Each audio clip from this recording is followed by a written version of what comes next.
รถเก่งลูกค้าคันนี้เนาะ Mazda 2ซีดานเข้ามาอีก1คันเด้อลูกค้าเด้อคันนี้เป็นปี 2017 เกียร์ออโต้ปุ่มสตาร์ทเนาะซ้ายเดิมศูนย์ลาวภัยบทันคันก่อนหน้านี้สีเทาเนาะมาจัดคันนี้นำเฮาได้เลยลูกค้า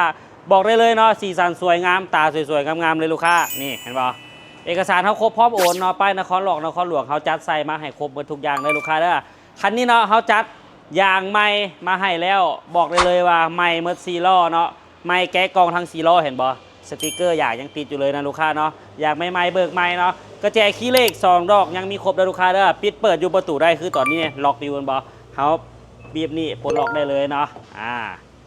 ภายในสวยงามเนาะเดิมเด้อลูกค้าเด้อโทนดำเบาะตัดแดงเนาะสวยเลยลูกคันนี้นี่บว่าจะเป็นภายนอกภายในเนาะบอกเลยว่า Mazda เนาะหรูหราออกทรงสปอร์ตเด้อลูกค้าMazda 2เนาะซีดานเนาะเป็นเจ๋งเนาะ Sky Active นี่ทั้งหลังใส่เครื่องได้หลายเนาะกว้างขวางมีอย่างสกัวอย่างอะไรมีครบเมดทุกอย่างพร้อมเดินทางเลยคันนี้นะลูกค้าด้านหลังคือกันเลยลูกค้ากับเบาะข้างหน้าเนาะสไตล์เดียวกันเลยตัวนี้หันเพื่อนให้มาเป็นเบาะหนังปนกับกำมะหยี่เนาะเพื่อเบาะให้ลดฮ้อนเวลาตากแดดเนาะเบาะให้เบาะฮ้อนให้ง่ายไปทีซะทางในแจ่มเนาะ Mazda นะสวยงามเนาะดีไซน์ของเพิ่นออกทรงสปอร์ตด้วยลูกค้าเด้อตัวนี้เกียร์ออโต้พุชสตาร์ทเนาะกดได้เลย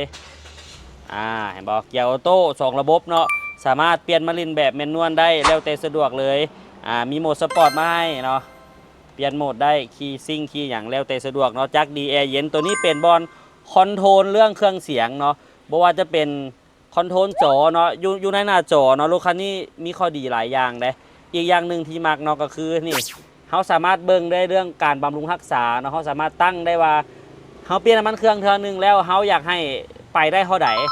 แล้วเขากำหนดมาเพิ่นจะโซ่จอเนาะเขาจะเปลี่ยนตามกำหนดจะบ่มีคาดเคลื่อนเนาะบางเทื่อเขาใส่เจียแบบนี้เนาะบางเทื่อยังมีหลงมีลืมนะแต่ว่าคันใส่ยูจอแล้วบอกเลยว่าบ่หลงบ่ลืมแน่นอนลูกค้าเนาะอันนี้ก็เป็นปุ่มขึ้นเสียงลงเสียงเนาะพร้อมไลน์มัลติฟังก์ชันมอนเลยลูกค้าเด้อ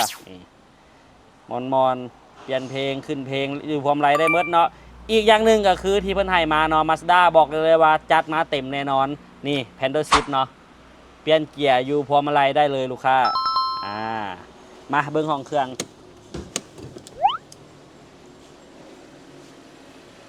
Mazda นี่ขึ้นซื้ออีกรุ่นหนึ่งที่ค่อนข้างประหยัดน้ำมันเนาะจักบ่ใหญ่หลายขี่ในเมืองดีเลย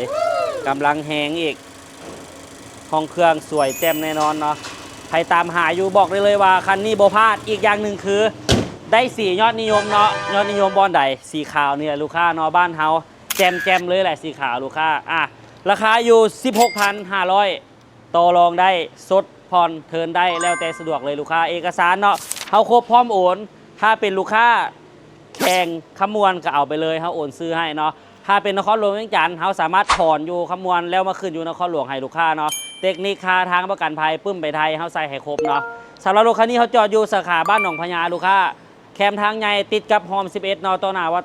วัฒนาเนาะต่อหน้าบิ๊กซีใกล้ๆกับห้องหมอแม่เล็กเนาะไกลไปไกลมาสามารถมาเบิงมาลองขับลองขี่ได้พาคนมาซื้อเขามีค่าน้ำมันให้เลยลูกค้าเด้อซัดไปเลยเนาะคันนี้ Mazda 2ไฮหาอยู่ไฮไวเลย